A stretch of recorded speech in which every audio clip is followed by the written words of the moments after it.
At your point, you stopped being fully yourself, not dramatically, not in a way anyone could clearly see. You adjusted.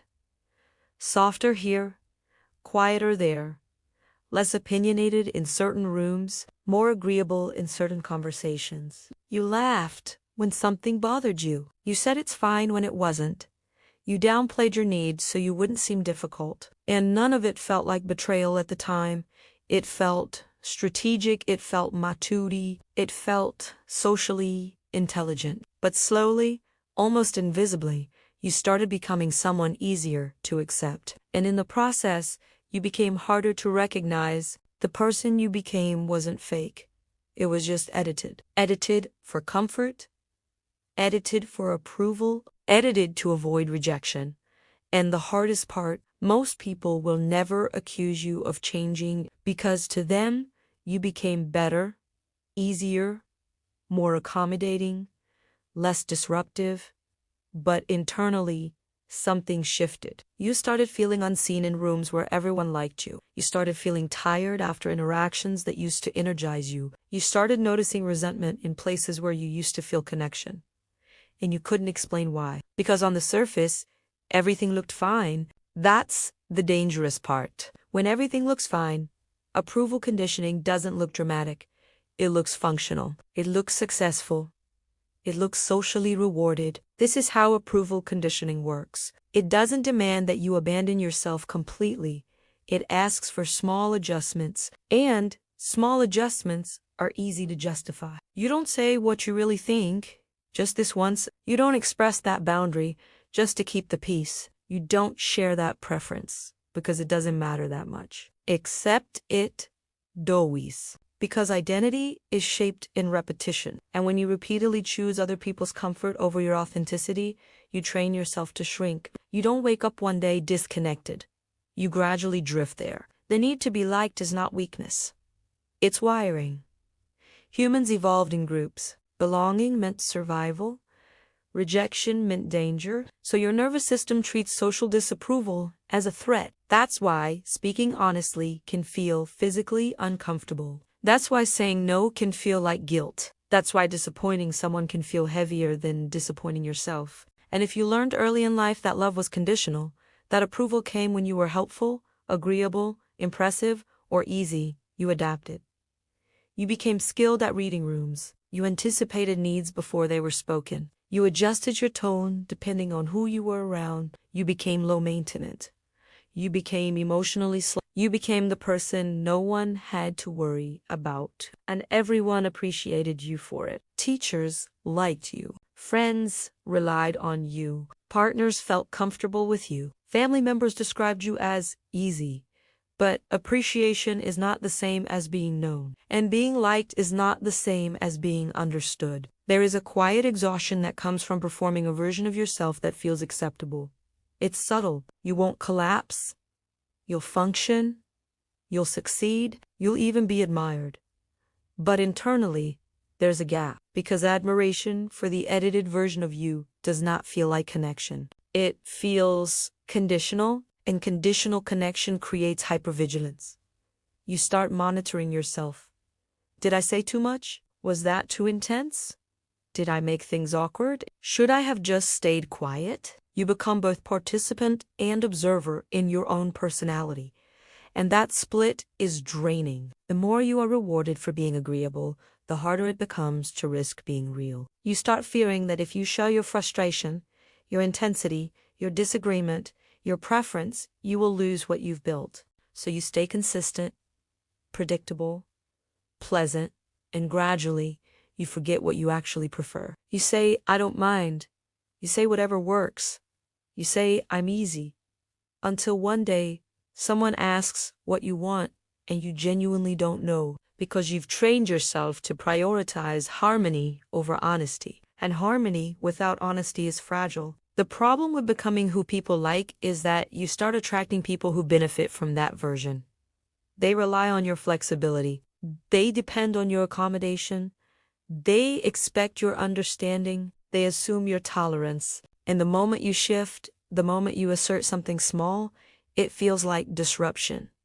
not because you changed, but because you stopped adapting. And here's where it becomes confronting. Sometimes you are not surrounded by people who don't value you. You are surrounded by people who only know the edited version. And if they resist the unedited one, it forces a question.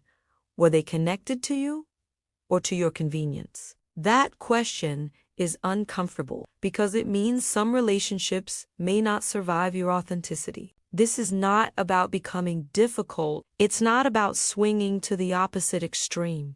It's about integration. It's about allowing the full range of your personality to exist without filtering it for approval. Because here's the truth. If someone only likes you when you are agreeable, they don't like you. They like access. They like comfort.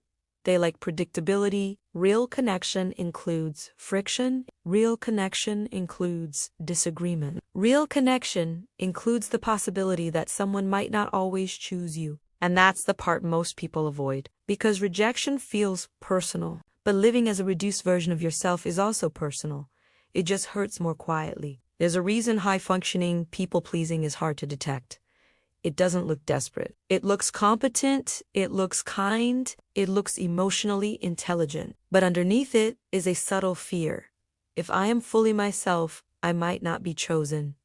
So you optimize for being chosen. Instead of optimizing for being authentic and overachieving, that trade becomes expensive. You begin to feel resentment toward people who have never actually done anything wrong. You feel drained after social situations that should feel safe. You feel misunderstood, even though you never showed the parts that needed understanding. Because being liked does not satisfy the need to be seen. And the longer you prioritize approval, the more foreign authenticity feels. Authenticity starts to feel risky, disruptive, selfish, too much. That's why reclaiming yourself can feel uncomfortable. It might mean saying no without expressing an opinion without softening it, disagreeing without apologizing, admitting you don't find something funny, choosing differently than the group, letting someone misunderstand you. And that last one is the hardest. Letting someone think you are difficult or different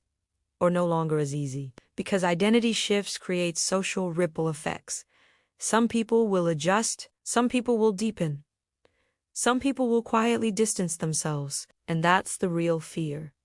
Not rejection from strangers, recalibration from people who benefited from your silence. But here's what changes when you stop performing. You attract differently. You connect differently. You stop feeling exhausted after being on. You experience fewer relationships, but deeper ones. And most importantly, you rebuild self-trust. Because every time you suppress a preference, you weaken. Every time you override discomfort to maintain approval, you tell yourself your needs are negotiable. And when you repeatedly negotiate yourself, you slowly lose clarity. But when you express something small and survive it, when you say, actually, I don't agree, and the world doesn't collapse, your nervous system updates. It learns that authenticity is not fatal, that you can handle being misunderstood, that disapproval is uncomfortable, but survivable. And confidence grows from evidence, not praise. You don't build identity strength from being liked, you build it from being real. Maybe you don't need to become more impressive. Maybe you need to become less edited. Maybe the version of you that feels disconnected isn't broken. Maybe it's just compressed. So ask yourself something honest. Where are you shrinking to be accepted? Where are you agreeable when you're actually frustrated? Where are you easy when you're actually overwhelmed? Where are you quiet when you have something real to say? Awareness is the first shift. You don't need to become confrontational overnight. Start small. Express one preference. Hold one boundary without cushioning it. Let one opinion exist without apologizing, and watch who adjusts. Because the people meant for your life are not attached to your compliance. They are attached to your presence. You were never meant to be universally liked. You are meant to be genuinely known. And those are not the same thing. If this resonated, it probably means you've been performing more than you realized. And that's not a flaw. It's a survival skill. But you don't need that level of protection anymore. You don't need to be easier. You need to be honest, and honesty will filter your life in ways approval never could. Maybe it's time to stop asking, do they like me? And start asking, do I like who I am when I'm with them? Because the person you became to be liked might not be the person you actually are, and it might be time to let the unedited version breathe. Maybe it's time to shift the story,